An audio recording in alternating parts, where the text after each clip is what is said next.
বিয়োগের দরকার। যোগে প্রেম হয় না, বিয়োগে প্রেম আবার। দেখি কতটুকু ছাড়লে তুমি।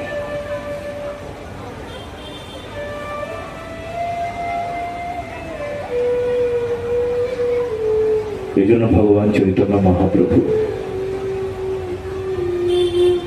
ওই সেই গম্ভীরার ছোট্ট প্রকোষ্ঠ থেকে চিৎকার করে একই কথা বলতেন বারবার করে, বিয়োগের কথা, ত্যাগের কথা।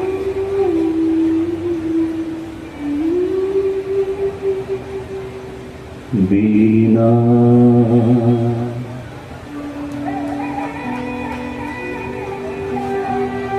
বিনা সর্বত্যগা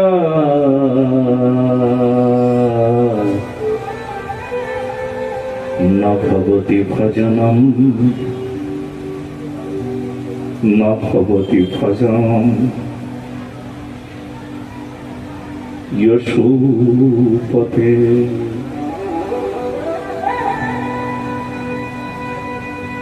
এই বিয়োগ না করলে আসে না বিয়োগ। যোগা এটা একটা যোগ, মাইনাসে মাইনাসে প্লাস, বিয়োগে বিয়োগে যোগ। বিয়োগ করলে তারে পাওয়া যায়, না চাহিলে যারে পাওয়া যায়, তেয়া গিলে আসে গৃহে। না চাহিলে যারে পাওয়া যায়, তেয়া গিলে আসে গৃহে। সবাই যোগে তারে পেতে চায়। আর প্রেমিক যেমন আপনারা যারা প্রেমের দরবারে এসে হাজির হয়েছেন, যারা তখন থেকে অপেক্ষা করছেন, প্রেমের দরবারে বসে আছেন, তারা বিয়োগ করে আমার রাধারানীকে পাওয়ার জন্য জীবন সব সুখে দিয়েছেন। বিয়োগ করছেন, বিয়োগ করছেন, বিয়োগ করছেন। কত ছেড়ে ছেড়ে, কত বাদ দিয়ে, কত বাদ দিয়ে, কত ত্যাগ, কত তিতিক্ষা, কত বৈরাগ্য, কত কিছু ছেড়ে সংসারের সুখ, স্বাচ্ছন্দ্য, আহার, নিদ্রা, মৈথুন সব ছেড়ে তারপর রাধারানীর চরণের কাছে এসেছেন।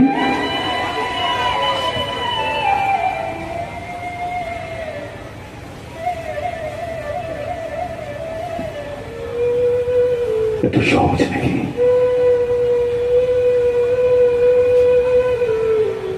যারা বিয়োগ জানে না তারা আসলে যোগ জানে না। যোগ মানে কি? ও প্রাপ্তস্য প্রাপম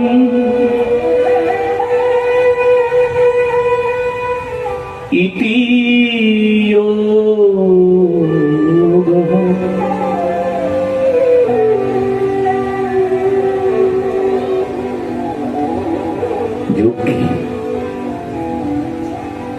তোমাতে আমাতে মিলন, এ যোগ।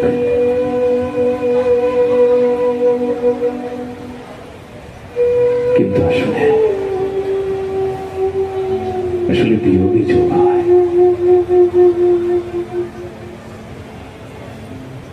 সব ছাড়তে ছাড়তে ছাড়তে তারপর সে সামনে আসে।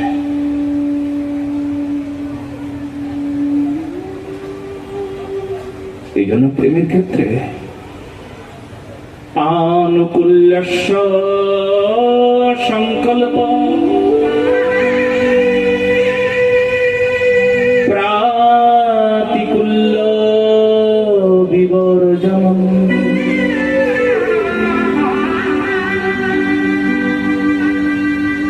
যা ভজনের অনুকূল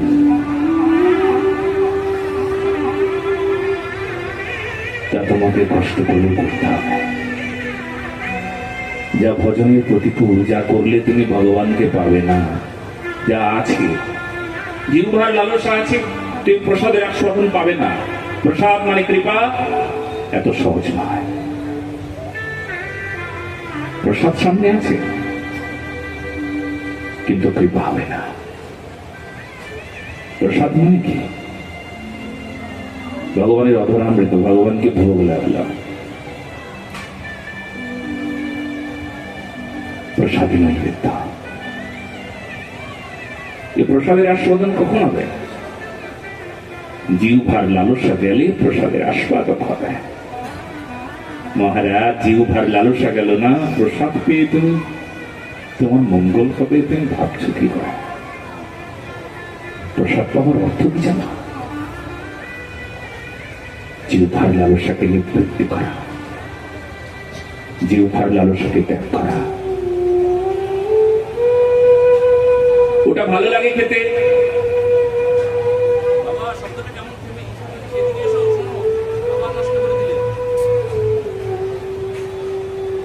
ওটা ভালো লাগে খেতে।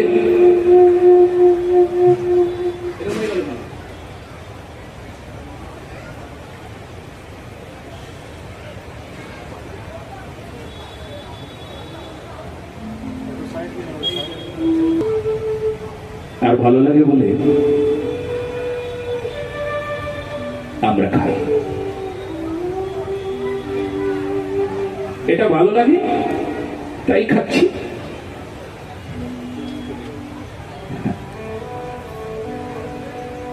কোনটা খাবে কোনটা খাবে না, কোনটা আহার করা উচিত কোনটা আহার করা উচিত না, এর নাম সাধনা। বলো না গো? সবই তো আহার করা যায়। চীন দেশে যাও, মানুষ কুকুরগুলোকে খাচ্ছে। এমন কিছু খাবার নাই যে মানুষ খায় না, সবকিছু ওদের কাছে খাবার। এক প্রান্তে চীনের একটা স্থানের মানুষেরা মানুষ কেটে কেটে আহার করছে।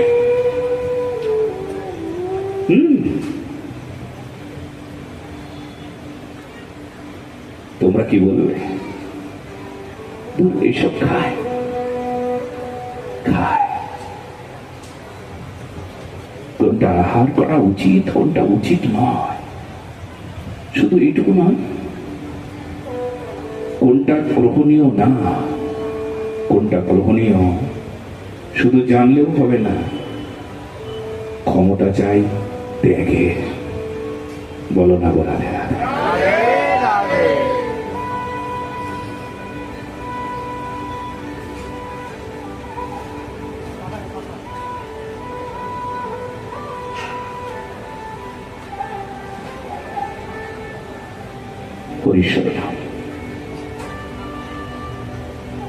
ওনার মদ্যপান করতে ভালো লাগে, উনি মদ্যপান করেন, খুব ভালো লাগে ওনার, খুব ভালো জিনিস ওনার কাছে, ওনার নেশা, ওনার আনন্দ। শুনে নাও সবাই।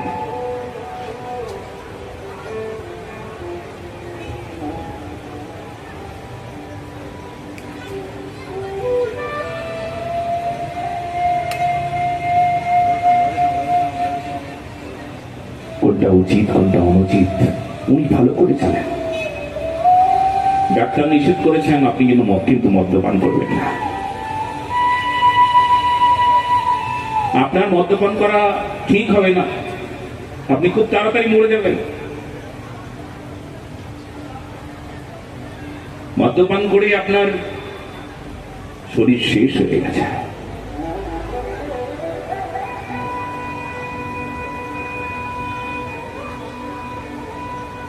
কিন্তু ওটা আমার কাছে ভালো লাগে। ভালো লাগলে কি সেটা পানীয়, গ্রহণীয়? পানীয় কিন্তু গ্রহণীয় না, ওটা বর্জনীয়। কত আহার আছে, কিন্তু সব আহারই কি গ্রহণীয় নাকি? কারোর জন্য গ্রহণীয়, আসরিক স্বভাব যারা, অসুরের মতন স্বভাব যার, তার জন্য গ্রহণীয় হবে। কোন প্রাণীর দেহ, কোন মৃত দেহ, বিরাট দেহ, যে কোনো প্রাণীর দেহ কেটে কুটে খেয়ে নাও, তাদের জন্য গ্রহণীয়। কিন্তু যারা সাত্বিকী, স্বভাবের, তাদের জন্য ওটা গ্রহণীয় না। সব আহার করা যায়, ওটা বড় কথা না। বড় কথা কখন হবে জানো? যেটি তোমার গ্রহণীয় সেটিকে ত্যাগ করাই ওটা বড় কথা। কোনটা কোনটা ত্যাগের বিষয় সেটাকে ত্যাগ করাই সবচেয়ে বড় কথা। বাস, আপনার জীবনের সাধনা শুরু হয়ে গেল। সিগারেট, বিড়ি কিংবা অন্যান্য কোনো আসক পান, কোন নেশাদ্রব্য আপনার ভালো লাগে? ছেলেটাও কেমন গাঁজা খেতে শিখে গেছে। আপনার ছেলেটা বন্ধুর পাল্লায় পড়ে ড্রাগস নিতে শিখে গেছে। আপনি ওর সুস্বাস্থ্য কামনা করেন, আপনি চান ছেলেটা ভালো থাকুক, কিন্তু আপনি পারেন না। আপনার কন্ট্রোলে নাই। আপনি যদি বলেন কন্ট্রোলে নাই কেন, বলে সংস্কার নাই তাই কন্ট্রোলে নাই। বলোটা গো রাধে রাধে। ছোটবেলায় যদি সংস্কার দিতাম, সাধনা দিতাম, আমি সাধনা করতাম, আমার সাধনার স্পর্শ তাকে স্পর্শ করত, তবে বাস কন্ট্রোলের বাইরে।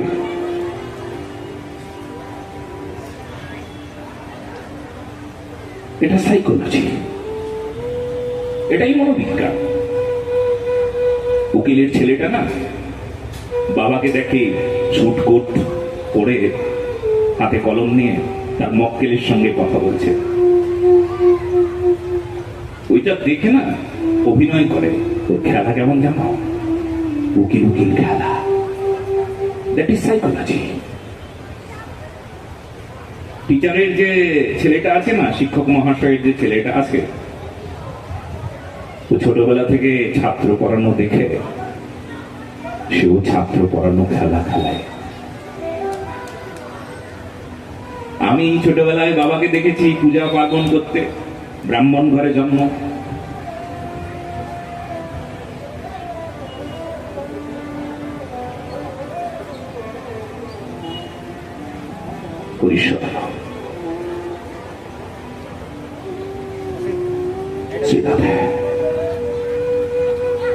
ছোটবেলা থেকে আমাদের খেলা কেমন ছিল জানো? মূর্তি বানিয়ে পুজো করা, ছোটবেলার খেলা।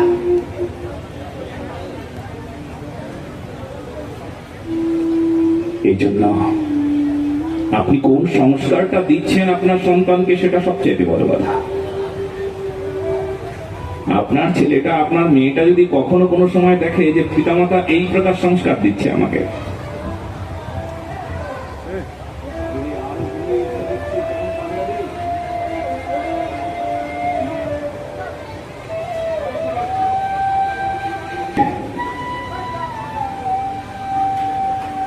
এত শব্দ করলে কিন্তু আমার সম্ভব না। বাইরে যদি এত চেঁচামেচি হয় আমার সম্ভব না। যেখানে রুশি হচ্ছে সেখানে চেঁচামেচি চলছে, মন্দিরের সামনে চেঁচামেচি চলছে, তার দিব্য দর্শন হচ্ছেন, সাথে কথা গঙ্গা, তাতে অবগাহন হচ্ছে, তাতে স্নান হচ্ছেন। সেই জন্য তিনটি একসঙ্গে কি হবে? কুম্ভ হয়ে যাবে, ত্রিবেণীতে স্নান হবে। বলো না গো? সেই জন্য তিনটি মুখ্য। এই তিনটি যেন সমানভাবে একসাথে লাভ। আমরা দর্শন করবার সময় চেঁচামেচি করছি, এইদিকে কথা গঙ্গাকে অবজ্ঞা করছি, সেখানে নোংরা করছি, কথায় ব্যাঘাত ঘটছে, এটা চলবে না। এই জন্য মন্দিরের সামনে ভিড় করা যাবে না। 1-1.5 ঘন্টা অন্তত সময় দিতে হবে, কোনো শব্দ না করা, শান্ত পরিবেশ তৈরি করা, এইদিকে ধ্যান দিতে হবে। সকল সেবকদের দৃষ্টি নিক্ষেপ করছি, তারা দয়া করে জগন্নাথের দর্শনের ব্যবস্থা ওইভাবে করুন যাতে কথা গঙ্গায় সবাই স্নান করতে পারে। বলো না গো? কথা গঙ্গায় স্নান না করে জগন্নাথের কাছে যাওয়া যাবে না। পবিত্র হবার জায়গা এটা, আগে স্নান করো, তারপর জগন্নাথ কাকে বলে বুঝতে পারবে, বলো না গো রাতে রাতে। স্নান না করে পরিষ্কার না হয়ে ওখানে যাওয়া যাবে না। এটা আমাদের স্নান করানো হচ্ছে। গ্রিক দার্শনিক তার পয়েটিক্স নামক লেখায়, ক্যাথারসিস নামক গ্রন্থে পার্গেশন শব্দের ব্যবহার করেছেন। উনি বললেন পার্গেশন মানে ভাব মোক্ষণ, বাংলায় বলা হয়। যা কিছু শুনবার পর আমার হৃদয়ে পরিবর্তন হবে, মনের পরিবর্তন হবে, বুদ্ধির পরিবর্তন হয়ে যাবে, তার নাম ভাব মোক্ষণ। আমরা ভাব মোক্ষণ করছি, আমরা গঙ্গায় স্নান করছি। না না না, আমরা গঙ্গায় স্নান করি, কিন্তু জানো স্নান করবার পরেও আমাদের পতিত পাবনী জাহ্নবী স্নান করিয়ে পরিষ্কার করে দেয়, কিন্তু আমাদের মনের মলিনতা দূর হয় না, বুদ্ধি বিশুদ্ধ হয় না, প্রেম লাভ হয় নাই। কখন হয় জানো? যখন কোটি কোটি গঙ্গায় একসাথে মিলিত হয়, কোটি কোটি তীর্থক্ষেত্র একসঙ্গে উপস্থিত হয়, তখন এই গোদহনক্ষণ কালম পৃষ্ঠ বৈষ্ণবা। যখন কোন সাধু, কোন ভগবত ভক্ত হরি কথা বলেন গাভী দহন করা পর্যন্ত সময়ে, সেই সময়ে যদি কেউ এসে উপস্থিত হয়, তাহলে কোটি কোটি তীর্থের স্নান, কোটি কোটি গঙ্গা স্নানের ফল। আহা, একবার গঙ্গা স্নান আমরা করি, কিন্তু কোটি কোটি গঙ্গা স্নান। আহারে, আমাদের কত সৌভাগ্য, আমরা এই মহাকুম্ভে এসে উপস্থিত হয়েছি আজ। একদিকে জগন্নাথ ভগবান, অন্যদিকে চৈতন্য মহাপ্রভুর চরণ পাদুকা, অন্যদিকে কথা গঙ্গার ধারা। আহা, আমাদের অভিস্নাত করছেন, আমাদের মন মতি বুদ্ধিকে স্থির করছেন। এই কথা সুধা পান করে আমরা পরম তৃপ্ত, পরম আনন্দিত, এই অনুভবটা করতে হবে। অতএব একেই অপরের পরিপূরক। এখানে যারা কেবলমাত্র মনে মনে ভাবছেন জগন্নাথ দর্শন করছি, বাস আমার শেষ, ওদিকে কি বলছে না বলছে ওসব লেকচার, তো না না, এসব লেকচার না। এসব কি জানা? এসব হচ্ছে যেমন দর্শন। তুমি যেমন জগন্নাথ দর্শন করছো, দর্শন কি প্রকারে করতে হয় এটা কেবলমাত্র শুনলাম, উপকার হবে না হবে না বলে শুধু শোনাচ্ছে না, শোনানোর সঙ্গে সঙ্গেই তোমার হৃদয়কে পরিচ্ছন্ন করে দিচ্ছেন। বলো না গো রাধে রাধে। সব শাস্ত্রই তো পথ বলে দেয়, কিন্তু ভাগবতী কথা এমনই অনুপম, এমনই আনন্দের যে এ শুধু পথ বলে না, এ কি করে জানো? এই হাত ধরে নিয়ে ভগবত প্রাপ্তি করিয়ে দেয়। বলে কেন গো? বলে কাকে আমি পথের কথা বলবো? যাকে আমি কলিকালে পথের কথা বলছি তার পা দুটোই নাই। এই জন্য হাত ধরে নিয়ে তারপর আমাকে চলতে হয়। এই পঙ্গু তো, এই পঙ্গু মানুষকে কি করবো আমি? আমি পঙ্গুত্ব ঘুচিয়ে দিই, তারপর তো আমি এত পথ অতিক্রম করাবো একে দিয়ে। যাকে আমি আলো অন্ধকারের গল্প করছি, যাকে বলছি ভগবান কি সুন্দর, জগন্নাথ কি সুন্দর, একবার দেখো, প্রাণ ভরে দেখো, চোখ মেলে দেখো, তার চোখ দুটোই নাই। যাকে বলছি জগন্নাথ কি সুন্দর, তার চোখ দুটোই নাই, দেখবে কি করে? আগে তো তার অন্ধত্ব ঘোচাও। এই ভাগবতী কথা কেমন কথা জানো?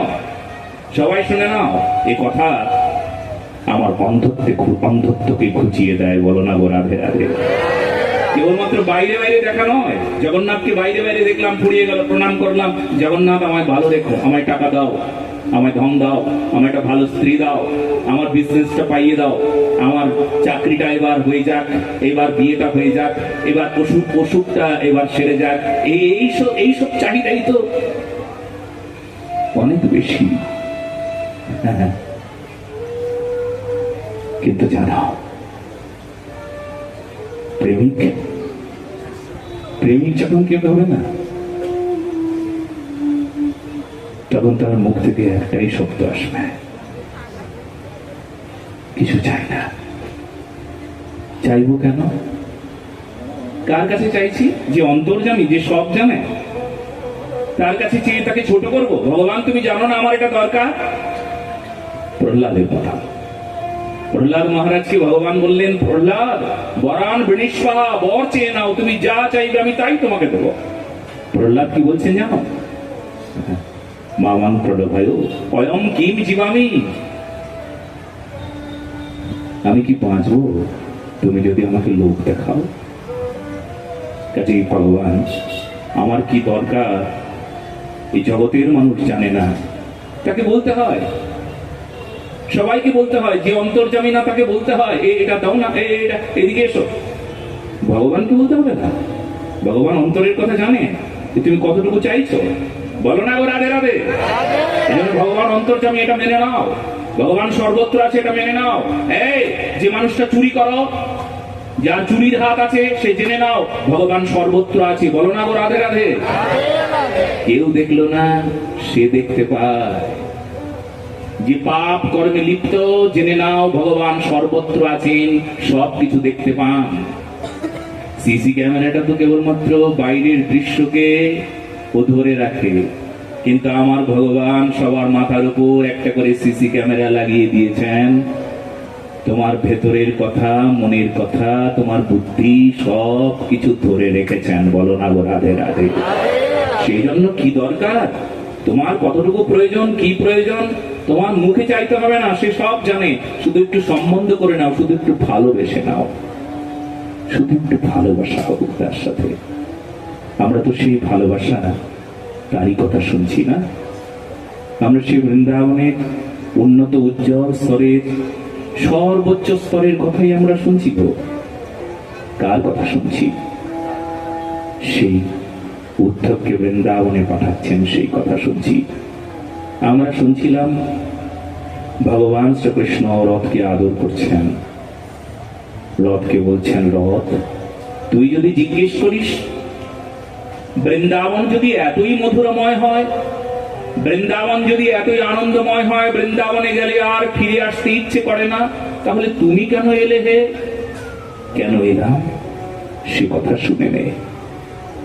আমি এলাম বিরহের নিমিত্তে। তো বিরহটা তুমি দিলে, তাহলে বিরহদাতা তুমি হলে। ভগবান বললেন, না, কখনো কখনো আমার ভগবান বলছেন, খুব আনন্দের সঙ্গে শুনবেন। ভগবান বলছেন যে দেখো, আমি আসলে দাদা। কখনো কখনো মনে হবে আমি যেন কোনো গ্রহণ করবার জন্য অপেক্ষা করছি। বৃন্দাবনের মাধুর্যের এটাই আস্বাদন। দাতা হয়েও গ্রহিতা হয়ে যান। উনি আসলে দাতা, কিন্তু তবু আবার গ্রহিতাও হয়ে যান কখনো কখনো। প্রেম ভিখারি হন, রাধা প্রেম আস্বাদন করবার জন্য লোলুপ হয়ে যান। কত লালসা দেখো। নিজের নাম নিজেই রাখেন। অনেকেই আছে না যে আমার নামটা একেবারে পছন্দ না, এই নাম কি আর নাম নাকি গো, এই নাম আমার একদম পছন্দ না। ভগবানও এত নাম ভগবানের রাখা হয়েছে না।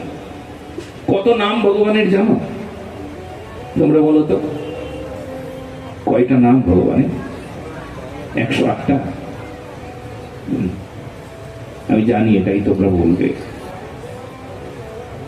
ভগবানের অনন্ত নাম, গোপাল সহস্র নাম, বিষ্ণু সহস্র নাম।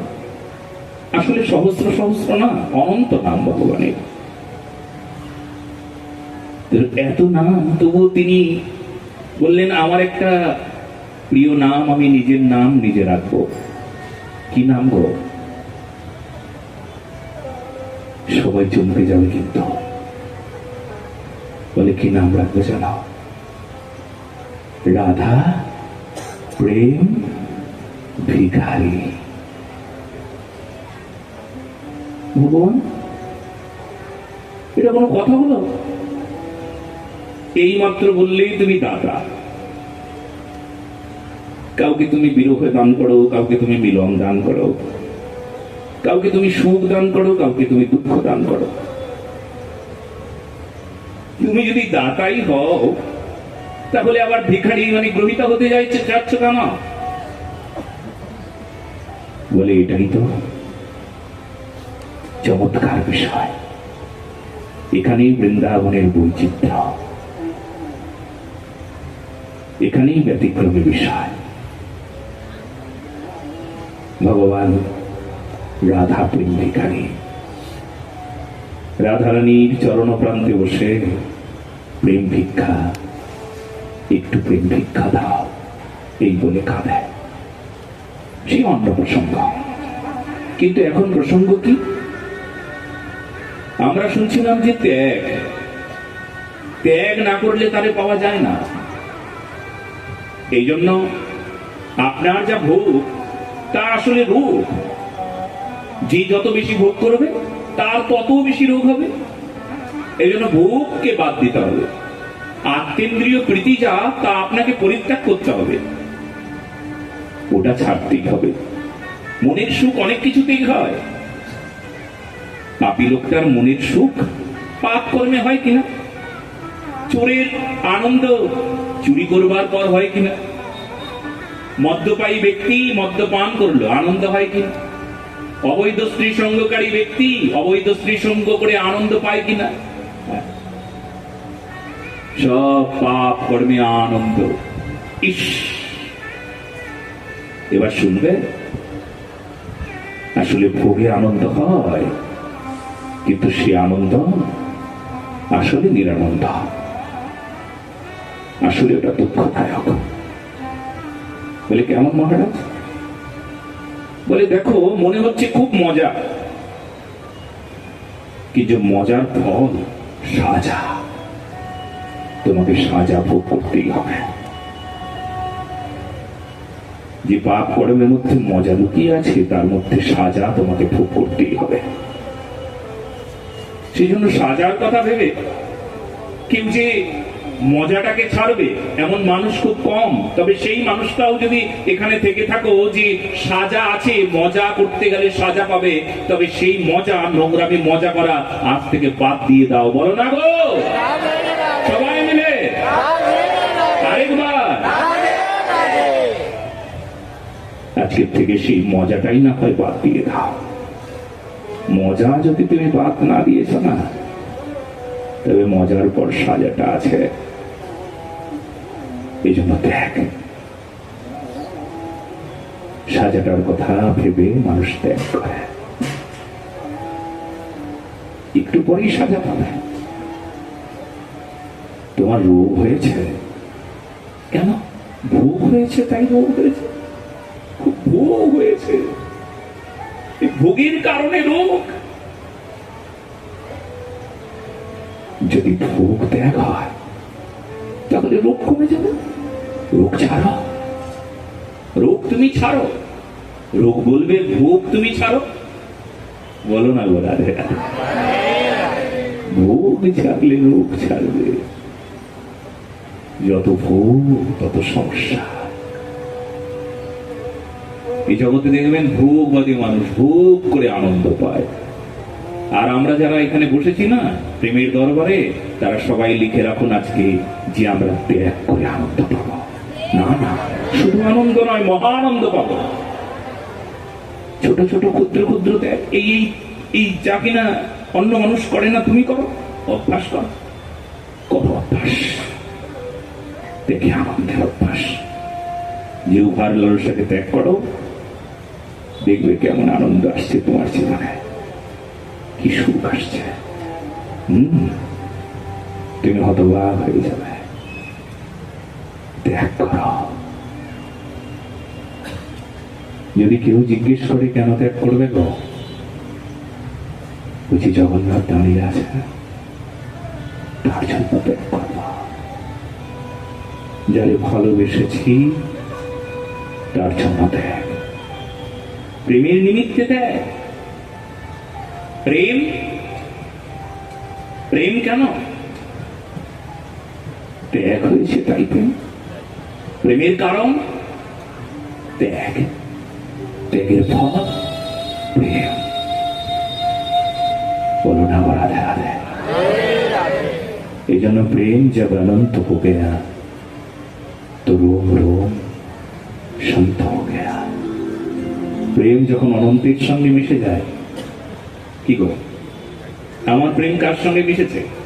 আমার প্রেম আমার ছেলের সঙ্গে মিশেছে, আমার প্রেম আমার টাকার সঙ্গে মিশেছে, আমার প্রেম আমার মায়ের সঙ্গে মিশেছে, আমার প্রেম সংসারের সঙ্গে মিশেছে। তাই ওই প্রেম প্রেম নয়। প্রেম जब अनंत हो गया तो रोम रोम शांत हो गया। প্রেম যখন আমার অনন্তের সঙ্গে মিশে যায়, অনন্তকে, অনন্ত কৃষ্ণ, অনন্ত জগন্নাথ, অনন্ত গৌরহরি, এনার সঙ্গে যখন প্রেম মিশে যাবে না, তখন সেই প্রেম কি হবে? প্রেম তখন কি করবে জানো? সন্ত বানিয়ে দেবে। আয় তুমি সন্ত, হ্যাঁ তুমি সন্ত। বলে তুমি সন্ত কি? তোমার রোমকূপ রোমকূপ সন্ত, সন্ত সন্ত, তোমার রোমকূপ রোমকূপ সন্ত, সন্ত স্বভাব। তোমার সারা শরীর পুলকিত হয়ে ওঠে না রাধা নাম শুনতে শুনতে? হ্যাঁ, শরীর কেঁপে ওঠে না? রোমকূপ জেগে যায় না? হ্যাঁ, অশ্রু কম্প পুলক ইত্যাদি ভাবগুলো চলে আসে না? তার মানে সন্ত স্বভাব তোমার মধ্যে প্রবেশ করেছে। আসলে তুমি সন্ত, জেনে নাও। সেই জন্য আমার প্রেম কার সঙ্গে হবে? কখন আমি সন্ত হব? প্রেম যখন আমার অনন্তের সঙ্গে হবে, প্রেম যখন জগন্নাথের সঙ্গে হবে, প্রেম যখন গুরু শ্রীপাদ পদ্মের সঙ্গে হবে, প্রেম যখন হরির নামের সঙ্গে হবে, প্রেম যখন ধামের সঙ্গে হবে, প্রেম যখন প্রিয়াকুঞ্জের সঙ্গে হবে, প্রেম যখন আমার সাধনাকে বুঝি। দুটো হাত উপরে তুলে করতালি খুব সুন্দর সেবা করে সবাই মিলে একসাথে চলুন গাই।